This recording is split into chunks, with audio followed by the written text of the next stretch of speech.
Peace, everybody. What's going on? Welcome back to the channel. It's the Reaction Overlord, and we're back with another video.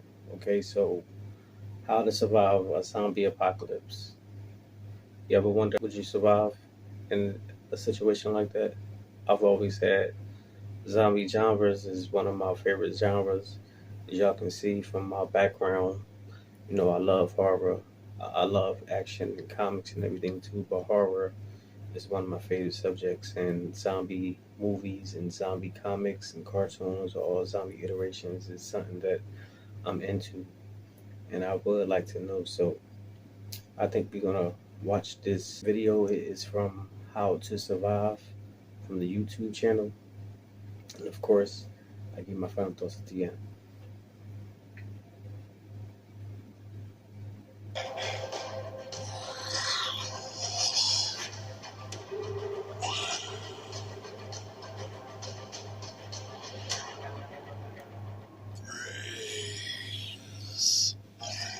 Rotten, reanimated, and ravenous for humans. The dead are rising from their graves. The whole world is in a frenzy. The infections are spreading fast, and it's overwhelming our defense. Here's how to survive a zombie apocalypse. It should be good. Zombies have swarmed folklore and pop culture all throughout history. They're often depicted as insatiable, reanimated corpses, or infected people spreading a deadly virus. Either way, they're never in a good mood to come back from the dead, and they get a craving for fresh human flesh. What should you do if you're surrounded by zombies? Do you stay put? Do you get out as soon as possible? I'm trying to get Here's to a like few an tips island that somewhere might save your skin far, far away. and your brains. Step 1. Run. Hunkering down in a city might look like a good idea. You can live in the fanciest buildings. It won't be hard to find supplies, and you'll have access to loads and loads of food. That's what I'm talking about. But food and supplies aren't the only things you'll be swimming in. Soon enough, you could be surrounded by thousands of zombies. Yeah. A study by the University of Leicester theorized that in about 100 days, humankind would fall to the apocalypse. There would be less than 300 human survivors, and the zombies would outnumber us 1,000,000 to 1.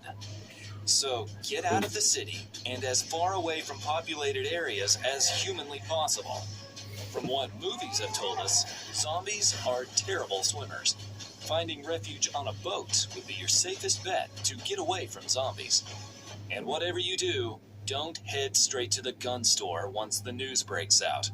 Sure, it may seem like a good idea to defend yourself, but tons of panicking people scrambling to arm themselves doesn't make for a good situation. In a stressful situation like this, there's bound to be friendly fire and a number of misfires. You're hurrying to get out of town, but there aren't any bodies of water nearby. Where should you go now? Run to the hills. Step 2. Zombie-proof your safe house. Unfortunately, you're stuck on land, where the zombies have a better chance of having you for dinner. The next best place to go are hilly, mountainous regions. Hopefully, you won't run into a pack of zombies that were hikers in their past lives. Most zombies will have a hard time wrapping their heads, or lack of a head, around unstable terrain. Once you've found an elevated like spot, you'll want to zombies. find a building made of concrete, brick, or metal. Anything weaker, like wood, drywall, or glass, could easily be torn down by a horde of zombies. Fortify all of the entryways. Barricade the doors with furniture. Board up the windows. And block off your fireplace. Santa won't be paying you a visit this year. It could be a hungry ghoul coming down your chimney. All is quiet. The final board is nailed in. You're safe to breathe a sigh of relief. But you can't hide here forever. You're going to have to head out and gather some food and supplies. Get ready. Step 3. Suit up. Fashion a suit of armor out of anything you can find. Hockey pads, gloves, Oh, and a helmet to protect your brains. After all, it's better to look weird and be safe than be zombie chow. Likewise, arm yourself with anything you can find to protect yourself. When in doubt, always stay away and avoid fighting the zombies. You should only use your weapons if they get a little too close for comfort. Right. Step 4. Gather the essentials. Don't drive to the supermarket. The loud noise could alert the zombies to you. Again, you're going to want to avoid densely populated areas, so your trip to the store doesn't turn into a bloody one. Gather enough bottled water and non-perishable items, like canned foods, to last you a minimum of a few weeks. Stock up on important medications, first aid supplies, and emergency supplies such as batteries, a cell phone, and a radio. Look for warm clothes and bedding to keep you comfortable too. It might get a little chilly if there's no one around to keep the electricity and heating running. You're done gathering the supplies, but there are a lot more zombies outside than when you first arrived. There's nowhere to go. You're going to have to get up close and personal with these ankle biters. Step 5. Mask your scent. You might be able to handle 1 or 2 zombies, but there are way too many out there to fight. Try to hide until they leave, or create a distraction. But if all else fails, you're going to have to stroll with the walking dead. You're going to have to smell like them too.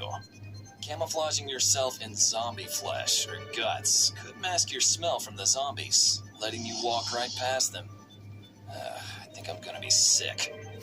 Researchers at Doane College in Nebraska even concocted a perfume to help camouflage against zombies.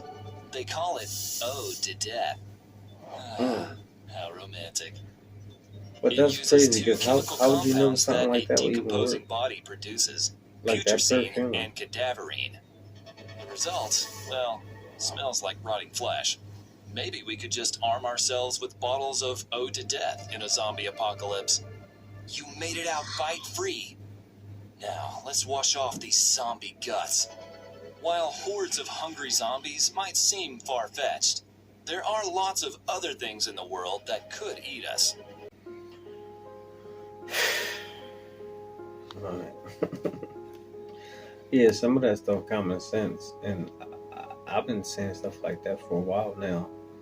Like a zombie apocalypse if it was to ever happen. But like I was saying, a lot of that stuff they were saying was kind of based on like slow moving George Romero Walking Dead type of zombies. But what if they on some souped up type PCP type zombies like Train to Busan or World War Z, or even Black Summer, Z Nation? You know, Black Summer and Z Nation, that's the same thing pretty much in the same universe. But you gotta dodge. And as far as trying to stock up for only weeks, think about the long term, because if it's really a zombie apocalypse, if it's spreading across the world, chances are civilization ain't coming back. So you gotta think about the long haul, years. Think about stability, crops, building a community, fortifying it, keeping it safe, making sure everybody got different types of skills to keep the community growing. Yeah, that's just my thoughts. Let me know what y'all think. Drop your comments down below. Make sure y'all hit the like, subscribe, and hit the bell. I'll see you on the next one. Peace.